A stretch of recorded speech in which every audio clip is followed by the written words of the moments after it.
What's up, YouTube? This is your boy John from Project Ellsworth, and I am back with you today to give you my review of the 1984 film Friday the 13th, the final chapter.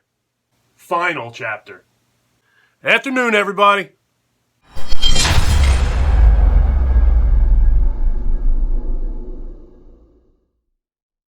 If you're new to my channel, remember to click that subscribe button. If you're already subscribed to my channel, welcome back. It's good to see you, my friends.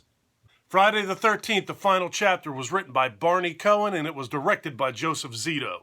Starring Kimberly Beck, Corey Feldman, and Ted White as Jason. Jason's reign of terror is over. Friday the 13th. The final chapter. So the final chapter begins with Paul's campfire speech from Friday the 13th Part 2, and that's accompanied by a bunch of clips and kills from the first three movies. And then we're set immediately after the end of Part 3. We have Jason on the ground with an axe sticking out of his goalie mask, and the area is being scoured by cops, paramedics, and detectives. Next, we're at the morgue where Jason's corpse has been delivered. Corpse. Here we find a doctor and a nurse trying to get together and get their groove on, but Jason rises from the thought to be dead and takes both of them out. It's time for Jason to head back home. You have a tremendous sense of direction. Now it's time that we meet the Jarvis family. We have Trish, portrayed by Kimberly Beck. We have Mom, portrayed by Joan Freeman. We have Tommy, portrayed by Corey Feldman. The Jarvises own a cabin on Crystal Lake. Wouldn't you have sold that place by now?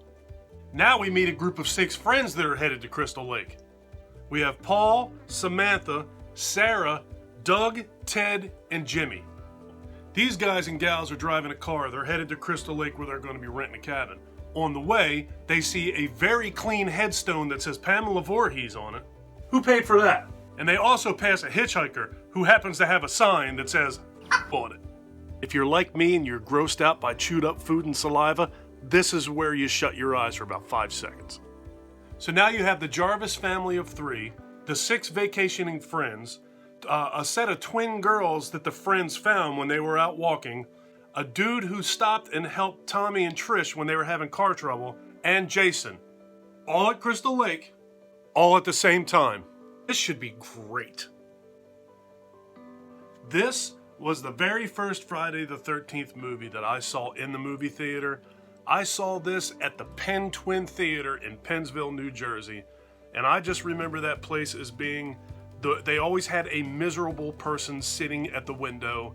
You go in to one side or the other, depending on which movie you're going to see. The soda was overcarbonated, the popcorn tasted old, the place just smelled musty and moldy, the bathroom stunk, the floors were sticky, the seats were torn, the audio wasn't good. I absolutely loved the Penn Twin Theater. My father used to take me and a couple of my friends down there quite frequently, at least once a week. Drop us off, we'd go see a movie, we would go across the parking lot to the bowling alley. It was just a great time. I tormented the crap out of my dad to do that for me all the time. Love you, Pops. All right, back to the movie. So this was the beginning of the Tommy Jarvis storyline in the Friday the 13th franchise. Corey Feldman portrayed Tommy in this movie. I believe there were 3 appearances, if I think right off the top of my head. I believe it was Part 4, Part 5, and Part 6. I really wish that Corey Feldman could have come back and been Tommy Jarvis throughout the entirety of all three of these movies, Part 5 and Part 6. I know he appeared at the beginning of Part 5, but I think there was a scheduling thing. It actually may have been when he was out filming Goonies, which is why he couldn't have finished Part 5, and I just don't think that he was ever even considered for Part 6. I loved Corey Feldman in that role, but you know who didn't like Corey Feldman in that role was Ted White. Ted White was the dude who played Jason. I know I've seen in several different interviews where Ted White said that he thought that the cast was wonderful, everybody was just a joy to work with, except for that kid, Corey Feldman. He said he wanted to strangle him half the time. Now on to Ted White. Most people would say that next to the storyline, Jason is the most important part of any Friday the 13th movie, right? Some people would actually even say that the story takes a back seat to Jason in the Friday the 13th movies. I think that Ted White did a fine job as Jason. I don't think that he did anything special or spectacular, but I don't think he was bad at doing Jason in any way. I just thought he was average, he was alright, and he passed as Jason. Toward the end of this movie, you see Jason with his mask off. I actually think Ted White looks like Jason. Sorry, Ted. The story.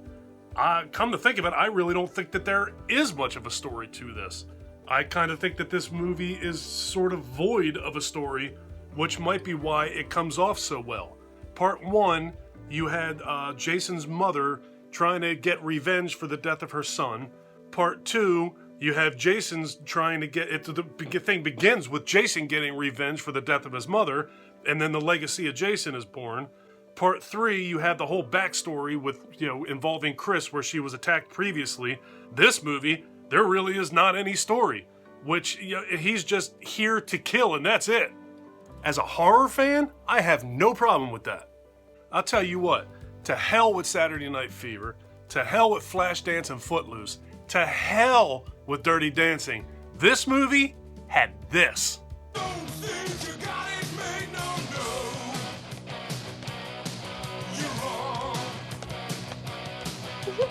Quite possibly the most legendary dance move in cinema history.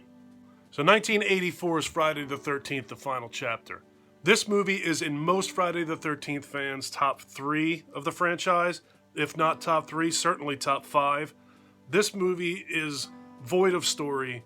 There are plenty of kills, plenty of nudity, a pretty solid Jason, a very satisfying ending. It has everything that you could possibly want in a 1980s slasher movie. If you have not seen Friday the 13th, the final chapter, check this movie out. It's definitely one of the best in the series. Have you seen this flick? Where does Friday the 13th, the final chapter, rank in your list of the Friday the 13th franchise? Leave me some comments down below and let's talk about it. If you like this video, please give me a thumbs up. If you really like this video and you've been enjoying my content up to this point, do me a huge personal favor. Click that subscribe button and then ring that notification bell. Take care of yourself. Take care of each other. Have a kick-ass day. And thank you for watching.